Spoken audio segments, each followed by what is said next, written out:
Les 4 deniers sont bien équilibrés, mais il se passe quelque chose au centre de la lame. Le 4, vous avez l'habitude, l'empereur, la stabilité. Eh bien, on verra que les arcanes mineures savent préciser les choses. En effet, ici, dans la matérialité du denier, on verra que stabilité ne rime pas obligatoirement avec immobilité. C'est parti.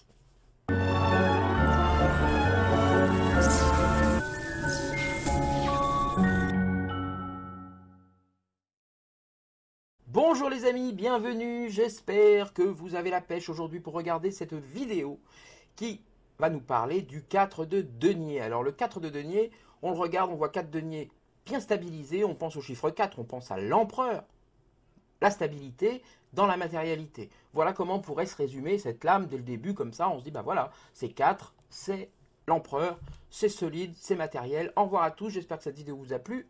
Salut, salut. Non, bien évidemment non. Cette lame, elle va parler de choses plus précises dans la matérialité. Elle va passer une étape supplémentaire par rapport à l'empereur, évidemment.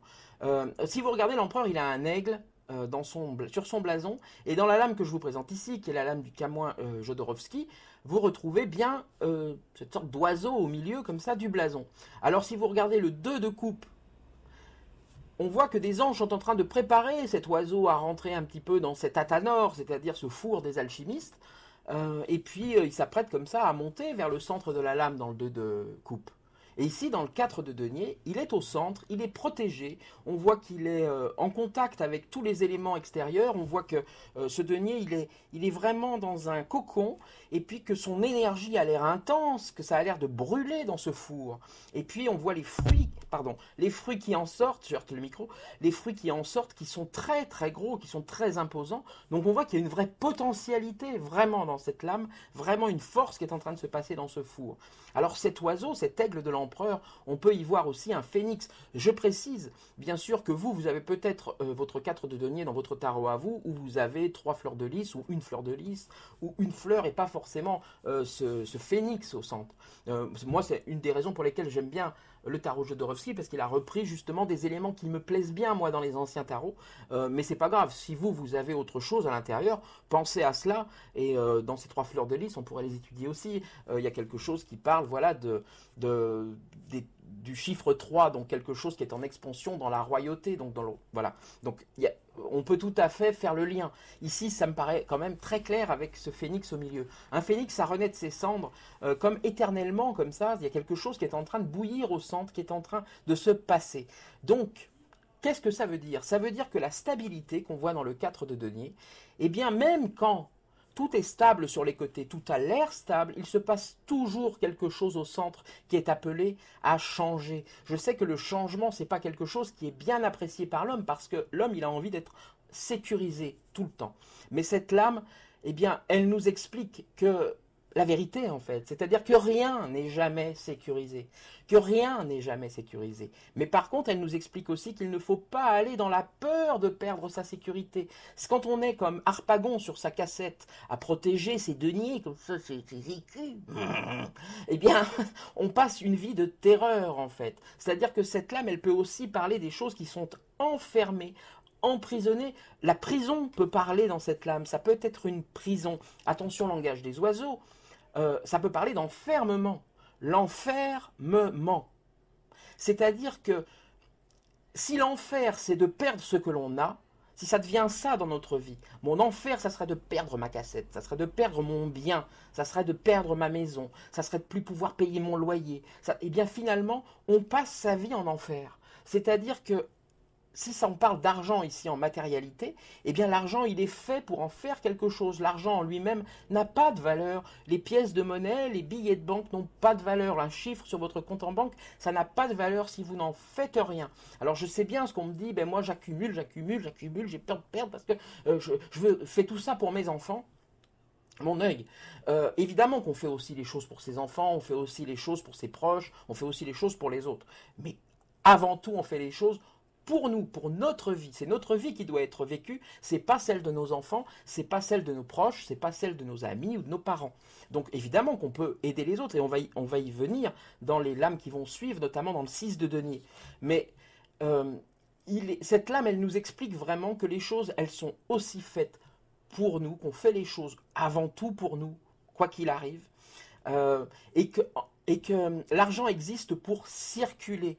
Donc le 4 de denier, c'est un peu l'autel de la cathédrale, si vous voulez. Mais si on ne célèbre pas d'office dans cet autel et qu'il n'y a personne, ça ne sert pas à grand-chose. C'est vraiment du matériel, mais c'est l'autel indispensable de la cathédrale. Je trouve que c'est une bonne image. Donc c'est aussi une lame qui peut parler, évidemment, d'avarice, qui peut parler de radinerie. Mais ne la résumez pas à ces mots-là, parce que très vite après, ben, on voit plus que ça. Dès qu'on tire ça, on se dit, ah ben, il est radin. Alors que c'est pas forcément ça, on peut avoir peur de perdre les choses sans être radin. C'est pas forcément que les radins qui ont peur de perdre leur argent, hein. On a tous peur de perdre notre argent. Et on n'est pas tous radins. Des fois, on ne vit pas parce qu'on a peur de... C'est pas l'argent qu'on a peur de perdre, ou c'est pas ses biens qu'on a peur de perdre. C'est son bonheur qu'on a peur de perdre. Donc là, ça ne parle pas forcément uniquement d'argent. Si on parle de couple, eh bien, on voit bien ici une maison stable, par exemple, où les choses ont l'air tout à fait stables, mais il se passe des choses au centre. Il y a des choses qui sont en train d'agir. Une famille qui serait, ben voilà, il y a le père qui est Charles Ingalls dans La Petite Maison à la Prairie, la mère, les enfants. Ben, même dans La Petite Maison à la Prairie, il se passait plein de choses, hein. La fille devient aveugle, le fils devient homo. Non, je crois pas, c'est pas La Petite Maison à la Prairie, ça. Donc il se passe toujours quelque chose qui peut venir déstabiliser cette maison, qui peut venir déstabiliser les choses. Donc quelque part de prendre conscience que les choses, elles vont changer quoi qu'il arrive. Vous êtes dans un métier où stable, sécurité d'emploi, les choses vont bien, mais les choses peuvent malgré tout changer. C'est-à-dire qu'il va se passer des choses, des changements de service, un changement de patron, des employés qui ne s'entendent pas avec vous, il va se passer des choses, des modes de travail un mode de travail qui va venir vous heurter par rapport à vos habitudes. Donc ça ne veut pas dire qu'il faut changer les choses. Cette lame, elle ne vous appelle pas à passer à l'action. Cette lame, elle vous appelle à prendre conscience de votre sécurité, mais de prendre conscience que c'est un permanent. C'est une lame qui parle de l'impermanence, c'est-à-dire qui vous appelle à ne pas vivre dans la peur de perdre les choses. Plus vous serez prêt à vous dire que tout ce qui est acquis peut disparaître, moins vous vivrez dans la peur. C'est-à-dire que vous n'essaierez pas de protéger désespérément quelque chose qui, quoi qu'il arrive, vous échappera. Je suis désolé de vous le dire, vous allez mourir. Vous tous qui me regardez. Moi, je vais mourir. Mes amis vont mourir, mes proches vont mourir, les enfants vont mourir, les parents vont mourir. On va tous mourir. Donc il vaut mieux le savoir, quoi. Plutôt que de dire ça n'arrivera jamais. Il vaut mieux le savoir. Plus on le sait en conscience, plus on peut vivre correctement, plus on échappe à l'enfer sur terre de vivre avec la peur de perdre, la peur de la mort. Et il y a vraiment tout ça dans cette lame, croyez-moi. On est bien dans la matérialité, donc dans notre vie tangible, dans notre vie terrestre ici. Donc c'est pas une lame qui vous dit voilà, vivez que spirituellement et puis oubliez la vie terrestre. Pas du tout. Cette lame, c'est si on parle par exemple, est-ce que cette personne est stable dans sa vie, elle va plutôt dire oui, cette lame. On va parler de stabilité. Mais on peut dire aussi, peut-être avec certains tirages, si c'est vraiment en divination, qu'il y a peut-être une possibilité que cette personne, comment dire, fait tout pour garder sa stabilité tellement que ça ne doit pas être passionnant de vivre avec. Il y a un petit côté, je m'isole dans les bois, dans une petite maison comme ça, avec des coffres, avec un coffre-fort à l'intérieur, qui est lui-même dans un coffre-fort, avec des portes verrouillées de tous les côtés. Et puis, quelque part, je ne donne plus rien au monde. Et je ne reçois donc plus rien du monde. Donc il peut y avoir ce côté-là. Voilà, il peut y avoir les deux côtés, hein. C'est comme dans tous les tarots, ça parle parfois totalement que de stabilité, de quelque chose qui est en train d'évoluer, qui est en train de changer, qui est en train d'apporter quelque chose de nouveau. Mais il y a aussi la possibilité que ce soit quelque chose, que ce soit comme un avertissement, qui vous dise attention à ne pas vous accrocher à la stabilité comme à une fin en soi, comme à le but de votre vie. Le but de ma vie, c'est que les choses soient complètement figées, parce que vous ne l'aurez pas, ça. Les choses ne sont jamais figées. On n'est pas à l'abri d'être malade, on n'est pas à l'abri de changements dans notre vie, on n'est pas à l'abri que l'amour pénètre pas dans notre vie aussi.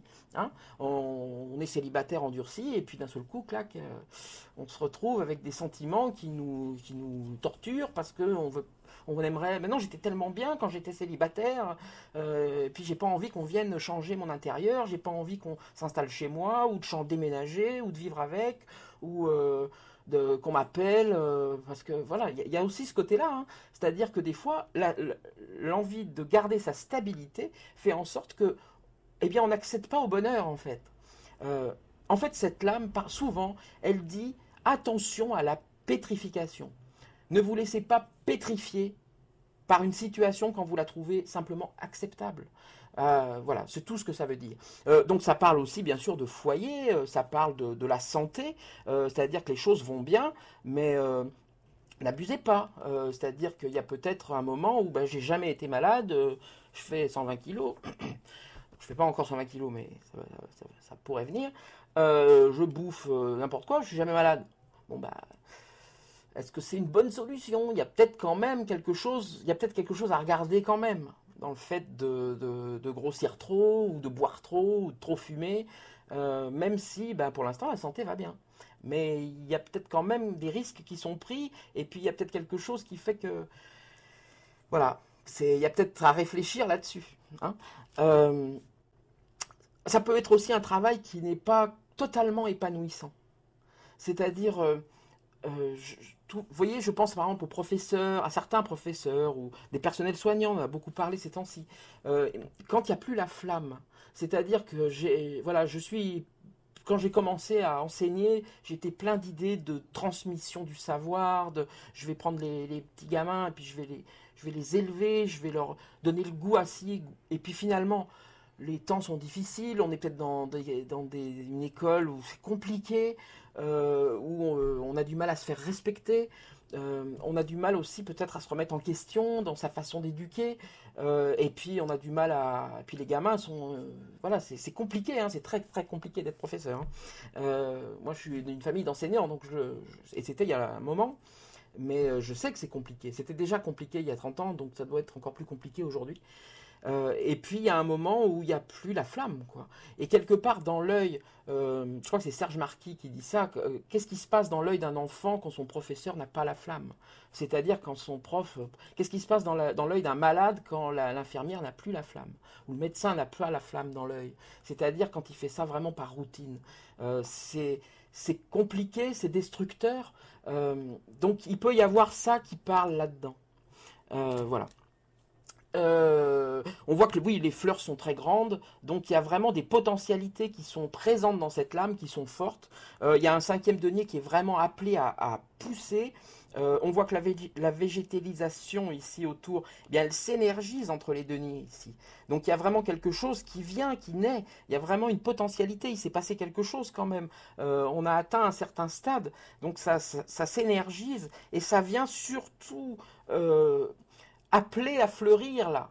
Donc ça n'appelle pas à fleurir tout de suite cette lame. Hein. Ça sera plutôt le 5 de denier ça. Mais si par exemple c'est un investissement, est-ce que je dois investir?